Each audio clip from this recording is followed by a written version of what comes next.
अक्सर हम अपनी डेली लाइफ में इस तरह के वाक्य बोलते हैं कि जैसे कि किसके बारे में सोच रहे हो तुम, किसके बारे में बात कर रहे हो तुम, किसके बारे में है ये फिल्म, किसके बारे में तुमने बोला, किसके बारे में तुमने ये सोचा। इस तरह के वाक्य हम अपनी डेली लाइफ में बहुत ज़्यादा इस्तेमाल करते हैं। चलिए समझते हैं कि इस तरह के वाक्यों को बनाने का स्ट्रक्चर क्या होता है और किस तरह से हम इन्हें बना सकते हैं। तो किसके बारे में, इसके लिए हम दो फ्रेज यहाँ पर यूज करने वाले हैं जो कि हैं अबाउट, अबाउट whom और अबाउट व्हाट।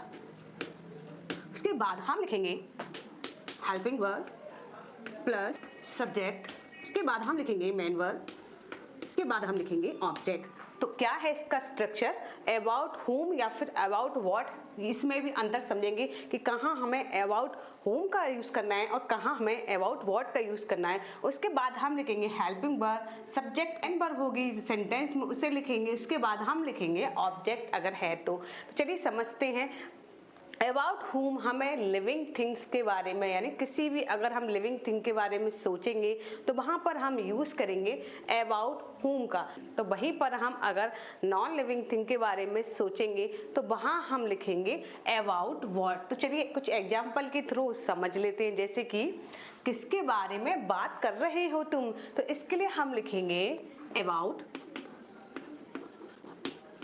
whom। तो यहाँ पर जो सोचने का काम हो रहा है वो किसी इंसान यानी किसी व्यक्ति के बारे में हो रहा है। तो यहाँ पर हमने लिखा है अबाउट whom। हेल्पिंग वर्ब लिखेंगे आर, उसके बाद हम लिखेंगे सब्जेक्ट आर यू, बात की लिखेंगे हम टॉकिंग। क्या होगा इसकी English, about whom are you talking, यानी किसके बारे में बात कर रहे हो तुम। नेक्स्ट सेंटेंस है हमारा इतना उदास क्यों हो, किसके बारे में सोच रहे हो। तो इसको हम बनाएंगे इतना उदास क्यों हो। इसके लिए हम सबसे पहले लिखेंगे why are you so upset, why are you so upset, किसके बारे में सोच रहे हो। तो इसके लिए हम लिखेंगे about whom are you thinking, are you thinking। तो क्या होगा इसकी English, Why are you so upset, यानी इतने उदास क्यों हो, किसके बारे में सोच रहे। About whom are you thinking। Next sentence है हमारा किसके बारे में है ये फिल्म। तो ये फिल्म जो है वो नॉन लिविंग थिंग है।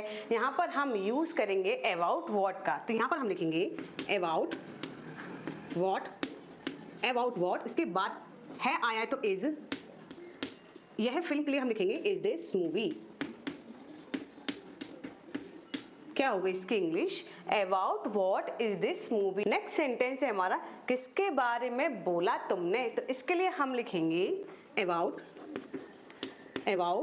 whom, क्योंकि किसके बारे में बोला तो किसी व्यक्ति के बारे में बोला होगा। तो यहाँ पर हमने लिखा है अबाउट whom डिड यू, बोलने की हम लिखेंगे स्पीक। तो क्या होगा इसकी English, about whom did you speak. तो लास्ट सेंटेंस हमारा किसके बारे में बोल रहे थे। तो ये सेंटेंस आपके लिए, इसका जवाब आप दीजिए कमेंट बॉक्स में कि क्या होगी इसकी इंग्लिश। तो अगर आप स्क्रीनशॉट लेना चाहते हैं तो ले सकते हैं। तो आई होप आपको आज की इस क्लास में आपको इस तरह के जो सेंटेंस होते हैं उनको बनाने का स्ट्रक्चर क्या होता है समझ में आ गया होगा। Hope you like this video. If you like this video please like and share this video and don't forget to like and subscribe and follow my channel. So let's meet in the next video.